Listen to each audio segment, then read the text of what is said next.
ലോകം പുതുവർഷത്തിലേക്ക് കടക്കുമ്പോഴാണ് വലിയ തോതിലുള്ള സൈനികാക്രമണത്തോടെ വെനസ്വേലിയൻ പ്രസിഡന്റ് നിക്കോളാസ് മഡുറോയെയും ജീവിത പങ്കാളി സിലിയ ഫ്ലോറസിനെയും US സൈനികർ പിടികൂടിയത്. മഡുറോയുടെ നേതൃത്വത്തിൽ അമേരിക്കയിലേക്ക് മാരകമായ മയക്കുമരുന്ന് ഇറക്കുമതി ചെയ്തു എന്ന ആരോപണത്തിലാണ് സൈനിക നടപടിയെന്നാണ് അമേരിക്കൻ ഭാഷ്യം. എന്നാൽ ലോകത്തിലെ ഏറ്റവും വലിയ എണ്ണ നിക്ഷേപമുള്ള രാജ്യമായ വെനസ്വേലയെ കീഴടക്കേണ്ടത് അമേരിക്കയുടെ ദീർഘകാല ലക്ഷ്യമായിരുന്നു എന്നതാണ് ശരിയായ നിരീക്ഷണം. സുരക്ഷിതവും നീതിയുക്തവുമായ ഒരു മാറ്റം സംഭവിക്കുന്നതുവരെ ആ രാജ്യത്ത് ഭരണം നടത്തുവാൻ അമേരിക്ക പദ്ധതിയിടുന്നുവെന്ന് ട്രംപ് പറയുകയുണ്ടായി. അമേരിക്ക രാജ്യത്തെ നയിക്കുന്നുവെന്ന് മാത്രമല്ല, പ്രത്യേകിച്ച് അതിന്റെ എണ്ണ മേഖല ഉൾപ്പെടെയുള്ളവയുടെ ഓപ്പറേഷന് ധനസഹായം നൽകുന്നതിനായി എണ്ണ കയറ്റുമതിയിൽ നിന്നുമുള്ള വരുമാനം കണ്ടെത്തുമെന്നും പ്രഖ്യാപിച്ചു. എന്ത് ലക്ഷ്യത്തോടെയാണ് തങ്ങൾ പെരുമാറുകയെന്നും എത്രനാൾ വെനസ്വേലയെ തുടരുമെന്നും ഇനിയും തീരുമാനിച്ചിട്ടില്ലെന്നും ട്രംപ് വ്യക്തമാക്കിയിട്ടുണ്ട്. ആത്യന്തികമായി അമേരിക്കൻ ഭരണകൂടത്തിന്റെ സാമ്രാജ്യത്വ നിലപാടാണ് ഈ നടപടിയിലൂടെ പുറത്തു വന്നത്. ഒരു പരമാധികാര രാഷ്ട്രത്തെ ആക്രമിച്ച് പ്രസിഡന്റിനെ പിടികൂടുക എന്നത് അന്താരാഷ്ട്ര നിയമങ്ങളുടെ നഗ്നമായ ലംഘനം തന്നെയാണ്. ട്രംപ് ഭരണകൂടത്തിന്റെ ഈ നടപടികളെ ലോക നേതാക്കൾ അപലപിച്ചിട്ടുണ്ട്. ബ്രസീൽ പ്രസിഡന്റ് ലുല ഡിസിൽവ അയൽക്കാരനെതിരായ ആക്രമണത്തെ വെനസ്വേലയുടെ പരമാധികാരത്തിനെതിരായ ഗുരുതരമായ ആക്രമണവും മുഴുവൻ അന്താരാഷ്ട്ര സമൂഹത്തിനുമുള്ള അങ്ങേയറ്റം അപകടകരമായ മാതൃകയുമെന്നാണ് പ്രസ്താവിച്ചത്. UN സെക്രട്ടറി ജനറൽ അന്റോണിയോ ഗുട്ടറസിന്റെ വക്താവ് പുറത്തിറക്കിയ പ്രസ്താവനയിൽ നിലവിലെ സാഹചര്യത്തെക്കുറിച്ചും മേഖലയെ സംബന്ധിച്ച് ആശങ്കാജനകമായ പ്രത്യാഘാതങ്ങളെക്കുറിച്ചും ആഴത്തിലുള്ള ആശങ്ക പ്രകടിപ്പിക്കുന്നു. ഏതാനും ആഴ്ചകൾക്ക് മുൻപ് ട്രംപ് ഭരണകൂടത്തിന്റെ നാഷണൽ സെക്യൂരിറ്റി സ്ട്രാറ്റജി പുറത്തിറക്കിയപ്പോൾ ലാറ്റിൻ അമേരിക്കയെ അമേരിക്കൻ ഭൗമരാഷ്ട്രീയ മുൻഗണനയുടെ മുഖ്യസ്ഥാനത്തേക്ക് കൊണ്ടുവന്നിരുന്നു. ലാറ്റിൻ അമേരിക്കയിൽ US സാന്നിധ്യം വർദ്ധിപ്പിക്കുക എന്ന ലക്ഷ്യത്തോടെയാണ് നാഷണൽ സെക്യൂരിറ്റി സ്ട്രാറ്റജി തയ്യാറാക്കിയിരിക്കുന്നത്. പുതുവർഷത്തിലെ നിലപാടുകൾ കാണുമ്പോൾ ഈ സ്ട്രാറ്റജിയുടെ രൂപരേഖകൾ കൂടുതൽ വ്യക്തമാവുകയാണ്. ട്രംപ് ഭരണകൂടം തങ്ങൾക്ക് താല്പര്യമുണ്ടെന്ന് വിശ്വസിക്കുന്നിടത്ത് എപ്പോൾ വേണമെങ്കിലും നേരിട്ട് ഇടപെടാൻ പോകുന്നു എന്ന സൂചന കൂടി നിലവിലെ സാഹചര്യങ്ങളിൽ നിന്ന് മനസ്സിലാക്കുവാൻ സാധിക്കും. ലോകത്തിലെ ഏറ്റവും വലിയ ക്രൂഡ് ഓയിൽ ശേഖരം വെനസ്വേലയിലാണ്. എന്നിരുന്നാലും ആ രാജ്യത്തെ സംബന്ധിച്ച് കാലക്രമേണ അതിനെ വേർതിരിച്ചെടുക്കുവാനും കയറ്റുമതി ചെയ്യാനുമുള്ള കഴിവ് കുറഞ്ഞു. കാരണം ക്രൂഡ് ഓയിൽ വേർതിരിച്ചെടുക്കുന്നതിനും കൊണ്ടുപോകുന്നതിനും ശുദ്ധീകരിക്കുന്നതിനും വിപുലമായ കഴിവും സാങ്കേതിക വിദ്യയും ആവശ്യമാണ്. 2000ത്തിന്റെ തുടക്കത്തിൽ അന്നത്തെ പ്രസിഡന്റ് ഹ്യൂഗോ ഷാവേസ് നിരവധി US കമ്പനികളുടെ പിന്മാറ്റത്തിലേക്ക് നയിച്ച നടപടികൾ ആരംഭിച്ചു. ഇതൊരു കാലത്ത് വെനസ്വേലയുടെ നട്ടെല്ലായിരുന്ന ഊർജ്ജ തൊഴിലാളികളുടെ മറ്റ് രാജ്യങ്ങളിലേക്കുള്ള വൻതോതിലുള്ള കുടിയേറ്റത്തിനിടയാക്കി. വർഷങ്ങൾ നീണ്ട കേസുകളും ഊർജ്ജ മേഖലയിലെ തകർന്നു കഴിഞ്ഞ അടിസ്ഥാന സൗകര്യങ്ങൾ പുനഃസ്ഥാപിക്കുവാൻ $10,000 നിക്ഷേപം ആവശ്യമാണ്.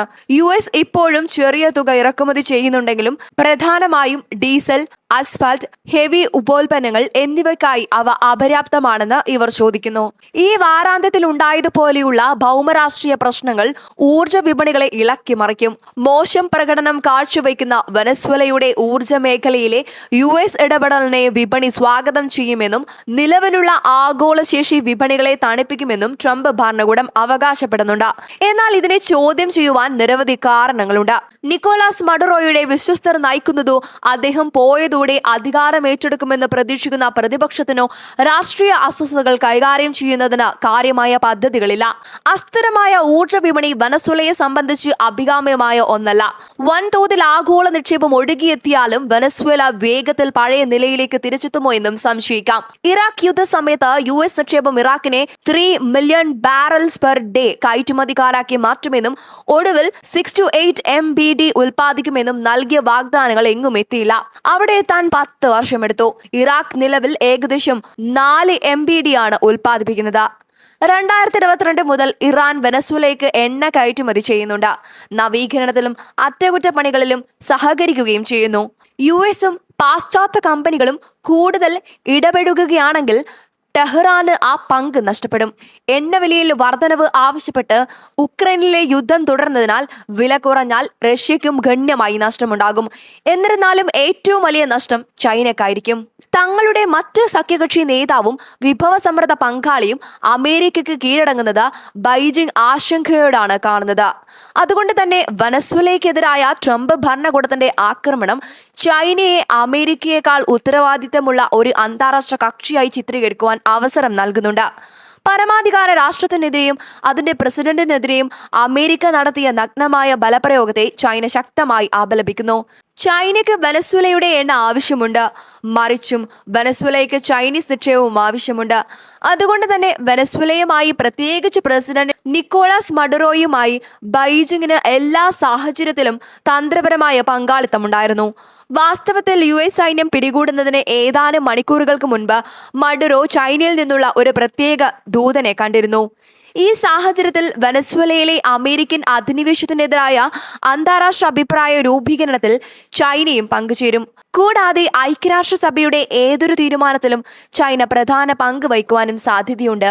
അങ്ങനെ ചെയ്യുന്നതിലൂടെ വികസ്വര രാജ്യങ്ങളിലും US സഖ്യകക്ഷികൾക്കിടയിൽ പോലും വാഷിംഗ്ടണിനെതിരെ തന്ത്രപരമായ സ്വാധീനവും സാധ്യതയും നേടാനുള്ള അവസരമായി നിലവിലെ സാഹചര്യത്തെ ഉപയോഗപ്പെടുത്തുവാൻ ബൈജിംഗ് ശ്രമിച്ചേക്കും. വെനസ്വേലയെ ആക്രമിക്കുന്നതിനുള്ള US യുക്തിയും മാർഗങ്ങളും ഉപയോഗിച്ച് തായ്വാനെതിരെ സമാനമായ ആക്രമണം നടത്തുവാൻ ബൈജിംഗ് ശ്രമിച്ചേക്കുമെന്ന് ചില നിരീക്ഷകർ അഭിപ്രായപ്പെടുന്നു. എന്നാൽ ഇതിന് സാധ്യതയില്ല. കാരണം തായ്വാനെ ആക്രമിച്ച് സാമ്പത്തിക ഭാരവും രാഷ്ട്രീയ ആക്ഷേപങ്ങളും ചുമക്കുവാൻ ബൈജിംഗ് ഇന്നത്തെ സാഹചര്യത്തിൽ മുതിരുമെന്ന് കരുതാനാകില്ല. മയക്കുമരുന്ന് കടത്ത്, നിയമവിരുദ്ധമായ തെരഞ്ഞെടുപ്പ് വിജയം അല്ലെങ്കിൽ എണ്ണയുടെ നിയന്ത്രണം എന്നിവയാണ് വെനസ്വേലയ്ക്കെതിരായ US അധിനിവേശത്തിന് കാരണമെങ്കിൽ 2026 ദുഷ്കരമായ ഒരു ആഗോള സാഹചര്യമാകും ഒരുങ്ങുന്നത്.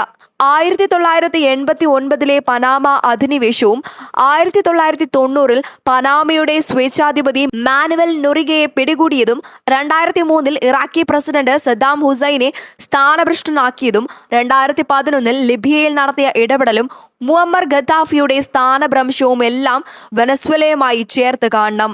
അസാധാരണമായ അധികാരം പ്രവചനാതീതമായി പ്രയോഗിക്കുന്ന ഒരു US പ്രസിഡന്റിനോട് എങ്ങനെ പ്രതികരിക്കണമെന്ന് മറ്റു രാഷ്ട്രങ്ങൾ, US പങ്കാളികളും സഖ്യകക്ഷികളും മാത്രമല്ല എതിരാളികളും തീരുമാനിക്കേണ്ട രാഷ്ട്രീയ സാഹചര്യം കൂടിയാണിത്. മഡുറോയെക്കുറിച്ചുള്ള നെഗറ്റീവ് ധാർമ്മിക വിധിന്യായവും അമേരിക്കയുമായുള്ള സഖ്യത്തിന്റെ പ്രാധാന്യവും ചേർന്നുള്ള ഒരുതരം നിഷ്പക്ഷതയായിരിക്കാം യൂറോപ്യന്മാർ തിരഞ്ഞെടുക്കുക. ഒരുപക്ഷെ ട്രംപിന്റെ തന്ത്രം തന്നെ മോസ്കോയെയും ബൈജിങ്ങിനെയും സ്വന്തം പ്രാദേശിക അഭിലാഷങ്ങൾ കൂടുതൽ തീവ്രതയോടെ പിന്തുടരാൻ പ്രേരിപ്പിച്ചേക്കാം. ഉക്രൈനെ നിയന്ത്രിക്കുവാൻ മോസ്കോയെ US അനുവദിച്ചാൽ വെനസ്വേലയിലെ US ഇടപെടലിന് പിന്തുണ നൽകുവാൻ തയ്യാറാകണമെന്ന ആശയം വർഷങ്ങളായി റഷ്യ മുന്നോട്ട് വെക്കുന്നുണ്ട്. അന്താരാഷ്ട്ര നിയമങ്ങളും നിയന്ത്രണങ്ങളും ഇനി പ്രശ്നമല്ലെന്നും തായ്വാനെ പ്രതിരോധിക്കുന്നതുൾപ്പെടെയുള്ള പരമ്പരാഗത സഖ്യ പ്രതിബന്ധങ്ങളിൽ അമേരിക്ക മടുത്തുവെന്നും US നടപടികളെ വ്യാഖ്യാനിച്ച് ചൈനയും സമാന്തര നിഗമനങ്ങളിൽ എത്തിയേക്കാം.